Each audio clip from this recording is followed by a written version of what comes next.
Welcome back, Bulletproof Ballers. We're outside on the pitch again. Today we're going to talk about deep squats, the importance of deep squats, and how overdoing the mid-range, overdoing the short range is literally asking for an injury. We see it.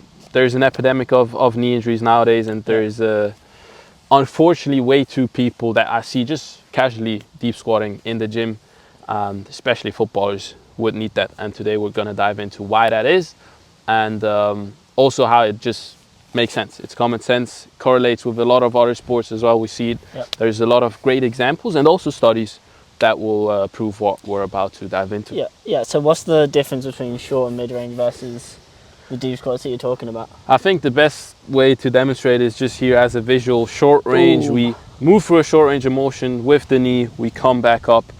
Mid-range. So that's knee extension. You got knee flexion, you got knee extension. Absolutely. Right? When we're talking about knee extension, that's what you're saying there. Yeah. Of like Short range. The short range is in when the muscle is shortening. That's the hardest portion of the movement. So in something like a step up, you don't even go into the long range, right? So that is just a short range movement. It's going to be hardest in this bit where the knee is extending, right? It's shortening the muscle.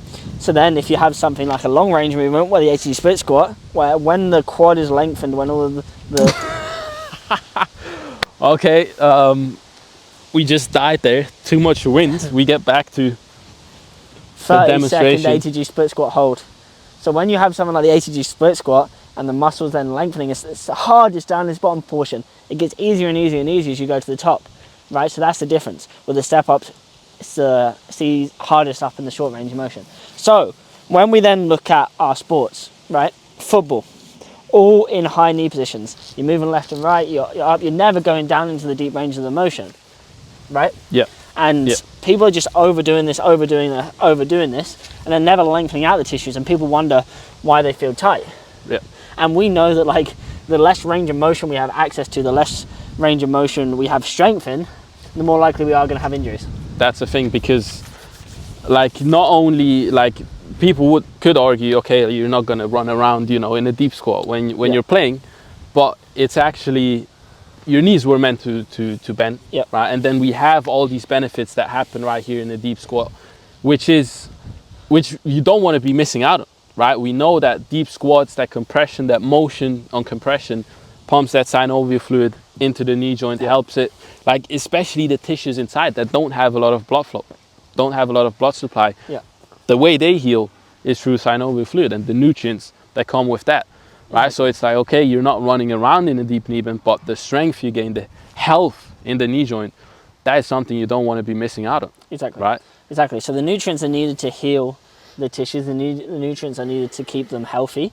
So the synovial fluid in the blood is the two ways that it gets in. And that gets in through motion and compression, like you're saying. Yeah. So when you go for that full range of motion, boom, connected tissue. And Charles Poliquin actually developed this idea first, really, of, if you train a range that you're not using in your sport, you're even going to develop the range in the sport better than what you would otherwise. So if you get really, really good in a deep squat, and that's the hardest in like the mid range or even in the bottom range of motion, then that short range of motion when you're at the top is going to feel so easy, right? So you're going to get so much better in that top range of motion, which we are playing football in all the time. Yeah. So that's another benefit, right? What else we got? Like the weightlifters is an interesting So well. Obviously if you look at Chinese weightlifters, they squat the deepest.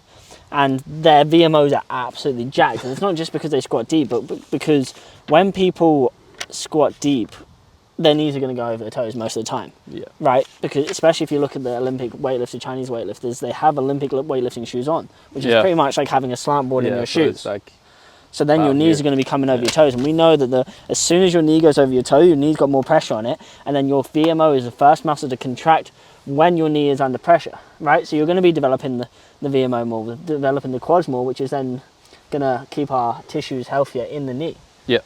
Because it's for deceleration. We know that the majority of knee injuries happen in deceleration, right? Yeah.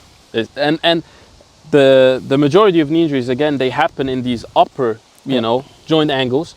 So we're getting strong through that full range of motion that is going to help the general knee health and the general development that you were talking about. Yeah. But then we're not saying like we don't want to get exceptionally strong in a Poliquin step up where we're really emphasizing that upper range of motion, right? Yeah, it's about balance. Yeah. And then the other thing with Chinese weightlifters is that if someone did have knee pain, they would raise the slant board higher and get the knee more over the toe to sort it out, to develop the knees more, rather than shy away from the knee and restrict the knee over toe like most people have been taught.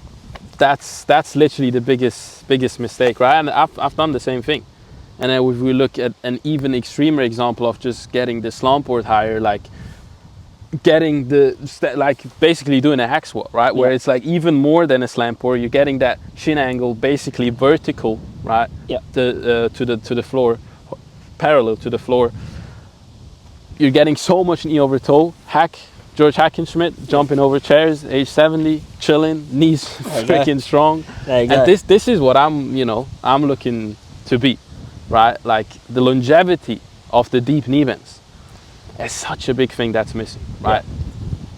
Yeah, exactly. Because as well, like the biggest study that we have now on deep squats doesn't actually show that they're dangerous. It shows that they actually develop the connective tissue more, and they're advantageous in creating injury prevention. Yep.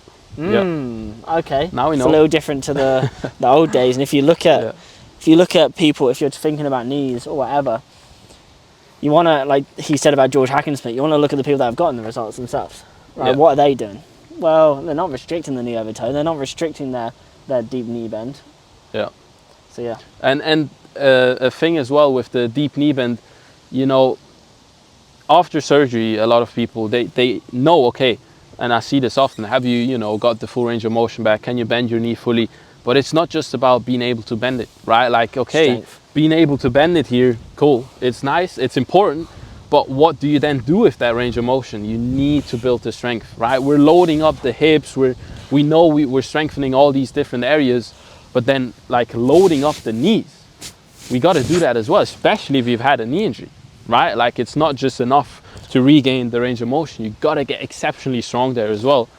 This is what then creates these adaptations over time, right? Because again, like the adaptations in the meniscus, the cartilage, all these tissues, it does take time to adapt, right? So we're looking long-term bulletproofing effect of the deep knee bends, but also short-term health, where we see people that have cartilage issues and stuff, like deep knee bends, like we gotta get into it, right?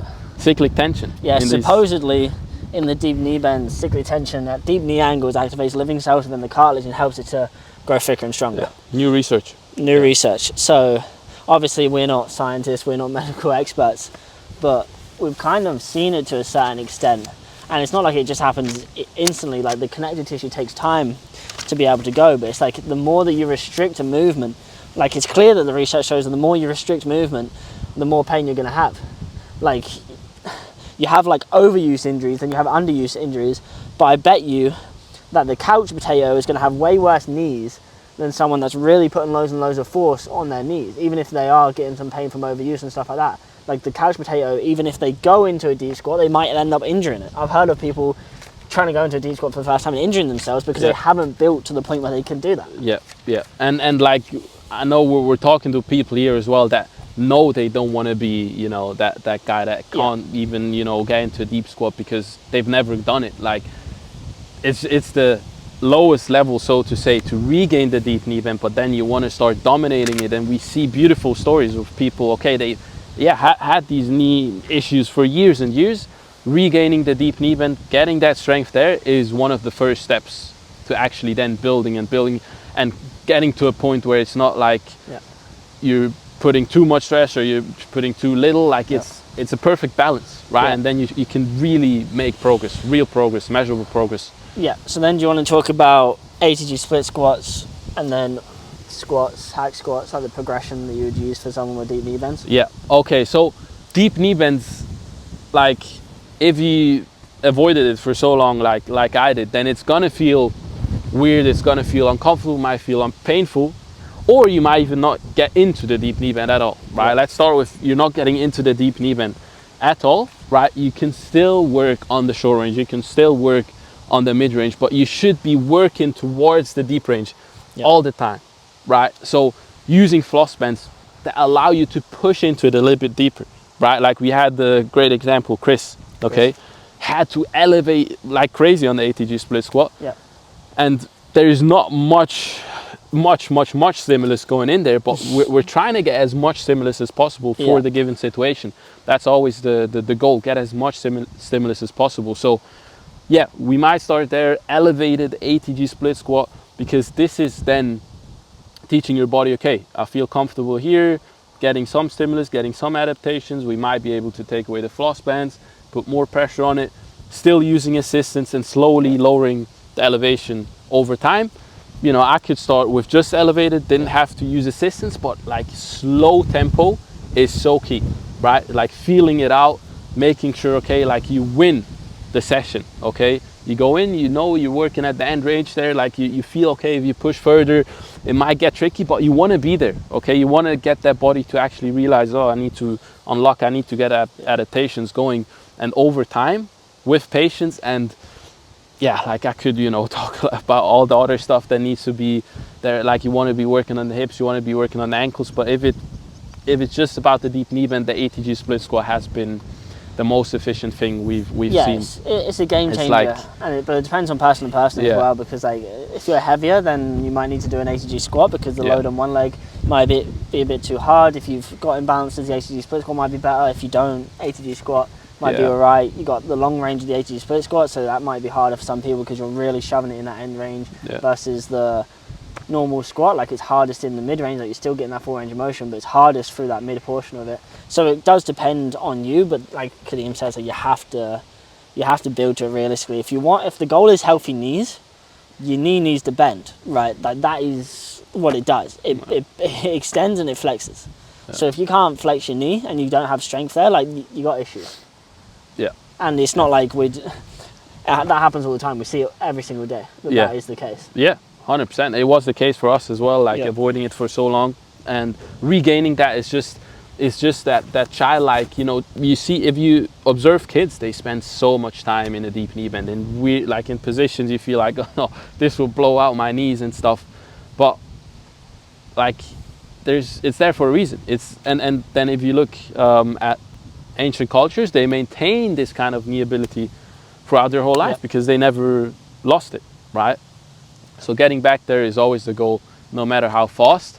Like just the road to that is already gonna make your knees feel better, right? So anything else? That's it. I think deep knee bends, we could talk about it for hours, but I think this is a good plan of action to go is see your current level, what can you do pain-free, and really push yourself, okay? Like do whatever it takes outside of the deep knee bends, whatever else we're also talking about on this channel, but the deep knee bends, make sure once, twice a week you're really hitting it, you're really trying to push it, whether that's with floss band assistance, elevated ATG split squat, it will be good. So yeah, boom. Hope to hear some success stories, and let's freaking make ballers bulletproof again.